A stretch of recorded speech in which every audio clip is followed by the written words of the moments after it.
Hello பூங்கொடி, எங்க இருக்க? கோவில்ல இருக்க அண்ணி. ஏன் ஒரு மாதிரி பேசுற? நான் ஒரு பெரிய சிக்கல்ல மாட்டிக்கிட்டேன் அண்ணி. சிக்கல்ல மாட்டிக்கிட்டியா? ஆமா அண்ணி.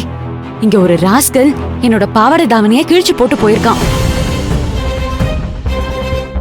என்ன என்ன பூங்கொடி சொல்ற? யார் அவன்? சரி, நீ எப்படி இருக்க? எப்படி நீ போட்டிருக்க Dress அவன் கிழிச்சான்? ஐயோ அண்ணி, நான் போட்டிருக்கிற Dress இல்ல.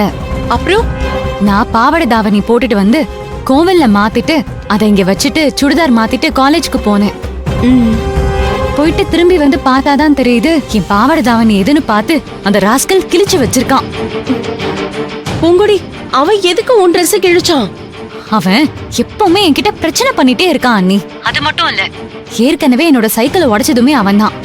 என்னோட சைக்கிள் மேல டிராக்டர் ஏத்தி உடைச்சு போட்டான். இன்னைக்கு கோயில்ல வந்து பிரச்சனை பண்ண பார்த்தான். நான் காலேஜ் போறதுக்கு டிஸ்டர்ப் பண்ணுவான்னு சொல்லி அவனோட பைக் டயரை பஞ்சர் பண்ணி விட்டேன். அதுக்கு பழி வாங்குறதுக்காக தான் இப்படி பண்ணிட்டான்.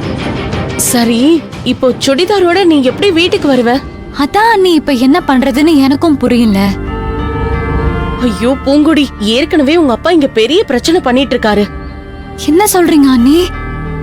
ஆமா பூங்குடி, நீ வரதுக்கு லேட் ஆயிடுச்சுன்னு சொல்லி நடு வீட்ல சேர போட்டு உட்கார்ந்துட்டு இருக்காரு. இவ கோயிலுக்கு போயிருக்காளாம், இல்ல ஆம்பளை புள்ள மாதிரி டவுன்ல போய் டீ குடிக்க போயிருக்காளான்னு பாக்குறேன்னு உட்கார்ந்துட்டு இருக்காரு. ஐயோ அண்ணி, இங்க பாரு பூங்குடி, தயவு செஞ்சு சீக்கிரமா வா. ஆனா சுடிதாரோட மட்டும் வந்துடாத. இப்ப நான் என்ன அண்ணி பண்றது? எனக்கு தெரியல பூங்குடி, ஆனா தயவு செஞ்சு ஏதாவது பண்ணு. ஐயோ அண்ணி, எனக்கு ரொம்ப பயமா இருக்கு அண்ணி. ஷோ, உன்னை விட நாங்க தான் இங்க ரொம்ப பயந்து போயிருக்கோம். எப்போ நீங்க வருவ?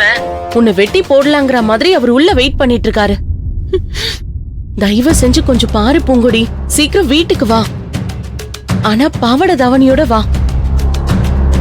சரி, கட் பண்ணு, நான் உள்ள போறேன்.